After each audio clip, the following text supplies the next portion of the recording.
In a land where dynasties were unshakable, one man, driven by a desperate need to prove himself to his people. I will ensure that every business, big or small business we get into, yields into profit and not loss. A lady hungers for acceptance, power, and domination. Mama ya wadanganyifu atufanye nini tena?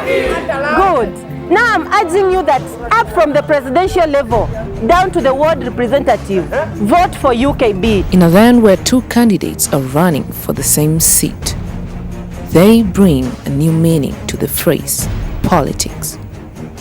When your vote is no longer your own. But so you understand CKC? Of course, conscience, knowledge and choice. But do you think people will vote using their conscience?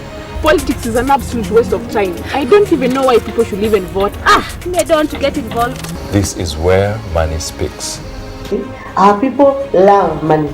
The more money we dish out to individuals and groups, the more we surpass our competitors. I only vote those guys who gives me money now. How I wish I had a substantial amount of money. When civic education becomes a basic need.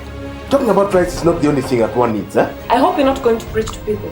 But what is wrong with preaching if it will lead to a better life and honorable citizen? Our reason for going out today is to speak about people's rights. Why are you targeting Occupy in all your civic education sessions? And is that wrong?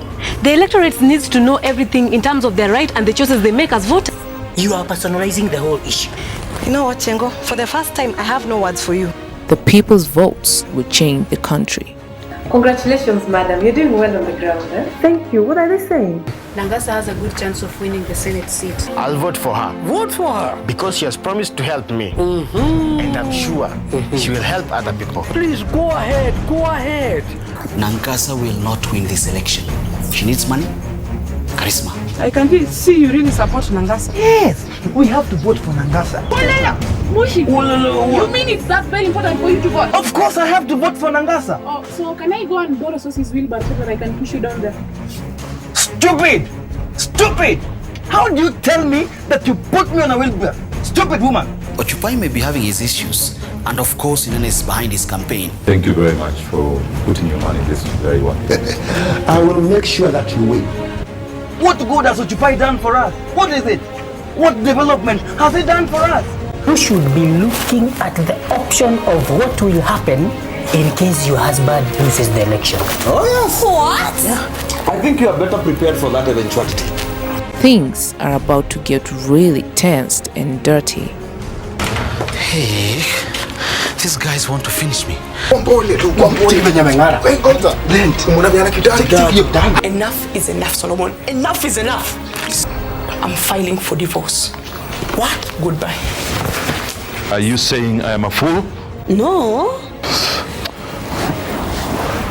Hello, honey. Where are you? Please come home. I've received a threat.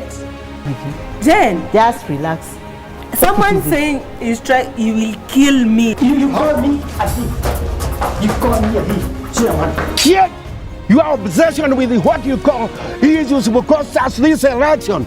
You are going to repay me every single cent of my money. So what do you want? What do you want? Unataka nini? That woman, I don't know where I got her from.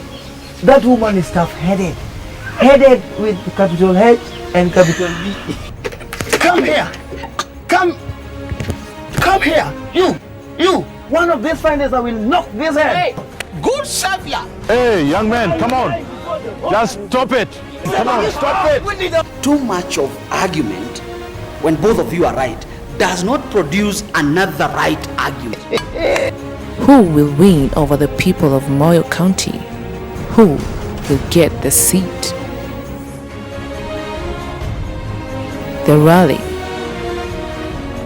coming soon.